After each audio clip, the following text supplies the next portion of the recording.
I don't agree when a man says, "Oh, maybe you just need to choose a better guy. Maybe you just need to, choose better men."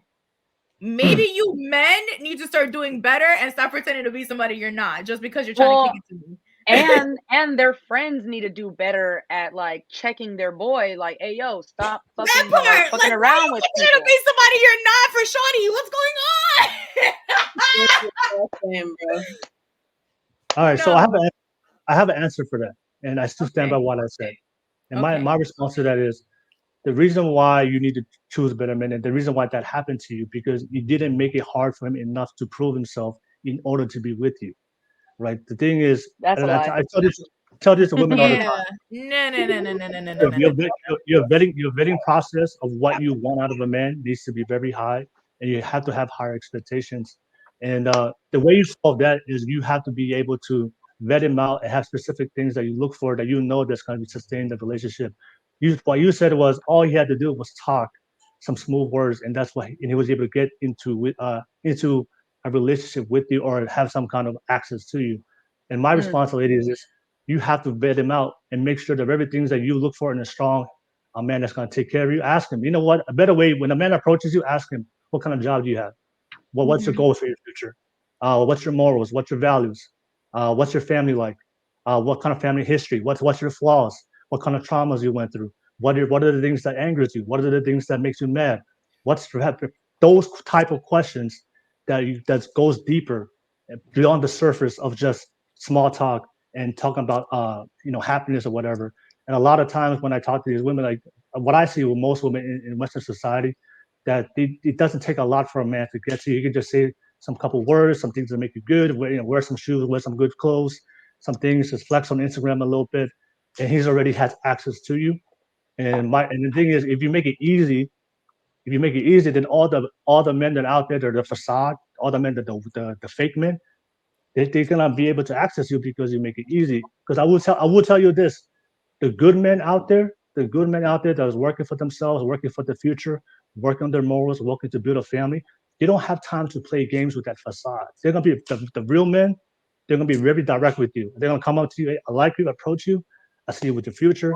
They're gonna ask you the same questions that he expects you to ask of him because he doesn't have time to play the facade to waste his time. So the good men are gonna be as honest to you when you meet them, and then and he expects you to do the same. If a man is coming up to you and he's not intentional with what he wants out of you in the relationship, then you're just temporary.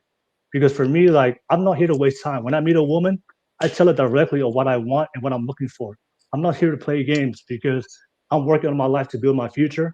I don't have time to play the facade time. So usually those types of caliber of men that you guys want, all want, those guys don't have time to play. So if you have high standards of what you look for, you make it harder for him. The guys that play facades like that doesn't have a job. Be like, oh, what's your job like? What's your career like? What's your income like? What's your flaws? What's your traumas? He's gonna be like, shit, this is too much. I can't handle it. And of course, you have to base it not on his answers, base it on his actions. He has to prove. A lot of guys that if they play that facade, if you challenge him to be real and put him in a position where he has to show these things and for a consistent longer time, they're gonna fold and they're gonna go, you know what, like, this girl's too hard, too difficult. I'm gonna go just find another easy chick. If you do that, if you make it harder for him, then you have a better. I'm not saying this is not a guarantee. Just want to make sure this is clear, but this is a better way to vet men instead of like what I see today in today's modern society.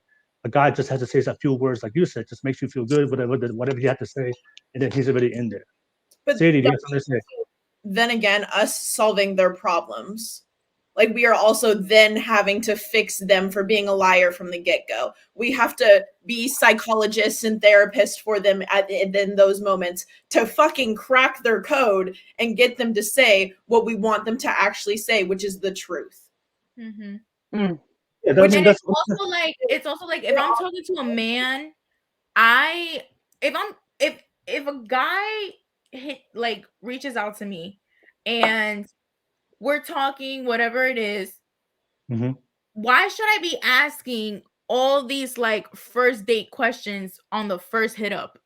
Like I want to know that, but it's also like ease into the traumas, especially. Yeah, like I like you DM me, you replied to my story 10 seconds ago. Like, what's your name? What's Right. your name?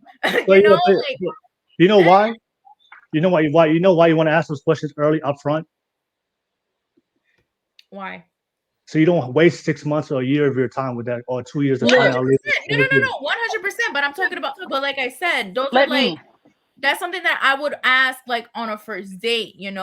Like not So so far, but not so like.